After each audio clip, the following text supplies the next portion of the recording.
ৰাইজমেললৈ নাহিল জিতেন দত্ত প্ৰতিকূল বৰ্তাৰকো দেউচি ৰাইজমেললৈ আহিল অগণন ৰাইজ আজি কাকপথাৰ ৰাজহুৱা খেলপথাৰত অনুষ্ঠিত হৈছিল ৰাইজমেল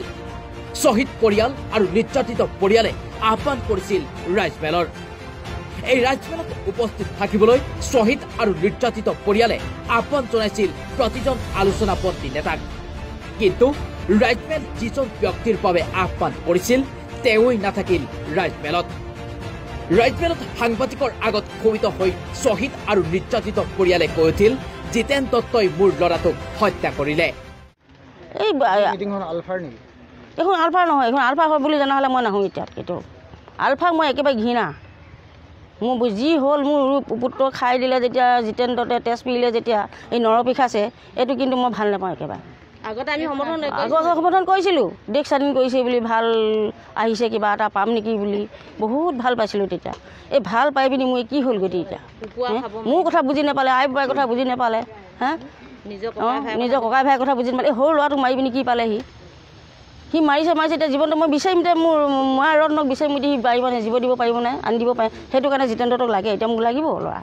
আন পুৰুষজনে ক'লে যদি তেওঁৰ ওপৰত উঠা প্ৰতিটো অভিযোগ মিছা বা সঁচা হওক আমাক উত্তৰ দিয়ক আমাক উত্তৰ লাগে তেওঁ ৰাইজমেললৈ আহিব লাগে তেওঁ কিয় সাহস কৰা নাই আহিবলৈ যদি সঁচা হয় কওক মাৰিছোঁ বুলি নহ'লে মিছা হ'লেও কওক কি কাৰণে মাৰিলে নিজৰ সতীৰ্থবিলাকক সেইটোকে এতিয়া ৰাইজে বিচাৰিছে আমিও আহিছোঁ মৰাণৰ পৰা মৰাণ ধেবেচি তেওঁ ৰাইজমেলত আহি কথাটো কওকহি আনফালে বায়ুসেনাৰ প্ৰাক্তন বিষয়া হিমাংশু গগৈয়ে জিতেন দত্তক তেওঁৰ ওপৰত উঠা প্ৰতিটো অভিযোগৰ উত্তৰ দিবলৈ আহ্বান জনায় জিতেন দত্ত ডাঙৰীয়াই ফেচবুকৰ পোষ্টৰ জৰিয়তে তেওঁ এই ৰাইজমেললৈ নাহোঁ বুলি কৈছে কিন্তু মই তেখেতক অনুৰোধ জনাম যে তেখেতৰ ওপৰত যিমানখিনি এলিগেশ্যনছ লাগিছে সেই এলিগেশ্যনছখিনি তেওঁ স্পষ্টীকৰণ দিবলৈ তেওঁ যাতে ৰাইজমেললৈ আহে নহ'লে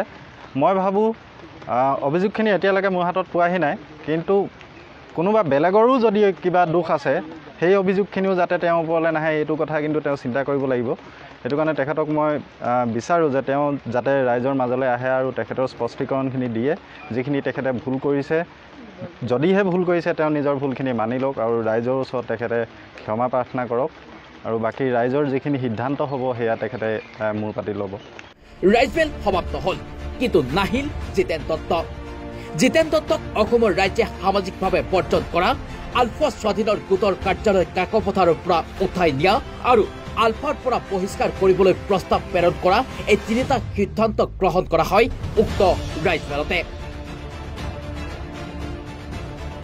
কাকপথাৰত এতিয়া প্ৰশ্ন উঠিছে যদি ছ'চিয়েল মিডিয়াত বিপ্লৱজ্যোতি মোহন নামৰ ফেচবুক একাউণ্টৰ পৰা যি অভিযোগ কৰিছে সেই অভিযোগ যদি মিছা তেন্তে জিতেন দত্ত কিয় নাহিল ৰাইজমেললৈ নে ব্যক্তিজনে ছ'চিয়েল মিডিয়াত উত্থাপিত কৰা অভিযোগৰ প্ৰত্যেকটোৱেই সঁচা যদি ব্যক্তিজনে কৰা অভিযোগ মিছা তেন্তে কিয় এই ৰাইজমেল আলফা স্বাধীনে পাতিছে বুলি ৰাইজমেললৈ নগ'ল জিতেন দত্ত